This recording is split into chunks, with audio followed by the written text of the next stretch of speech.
আমার সাথে যারা যারা বদমাইশি করবে তাদের জন্যে আমি একটা ভালো শক্তপোক্ত গদা কিনতে চেয়েছিলাম। এই তো, এই গদাগুলোর ওজন প্রায় 100 কেজি হবে। এইগুলোই আমার চাই। এইটা যদি আমার হাতে থাকে তাহলে আর কেউ আমার সাথে পাঙ্গাই নিতে পারবে না। ওহ, এত ভালো ভালো খাবার সাজানো রয়েছে, তো আমার তো খিদে পেয়ে গেল। চলো চলো চলো, কিছু খাওয়া যাক। ধোসা, ইডলি, সাম্বার, চাটনি চাটনি। না না, কিছু ভালো ভালো মিষ্টি খেয়ে নিই। বড় বড় রসগোল্লা, জিলিপি, কালোজাম, আরও কত কি রয়েছে। কোনটা খাবো সেটাই ভাবছি। শুরু করি এক ধার থেকে।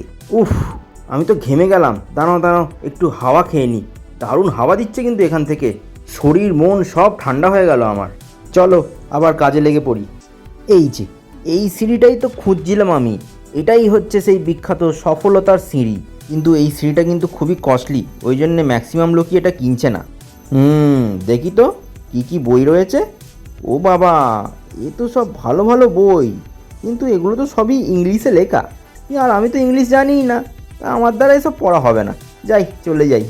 আচ্ছা, এই চেয়ারটায় বসলে কি আমার মাথায় ভালো স্ক্রিপ্টের আইডিয়া আসবে? না, রবি ঠাকুরকে স্মরণ করে নেব। উনি থাকতে আর আমার চিন্তা কি। টাটা।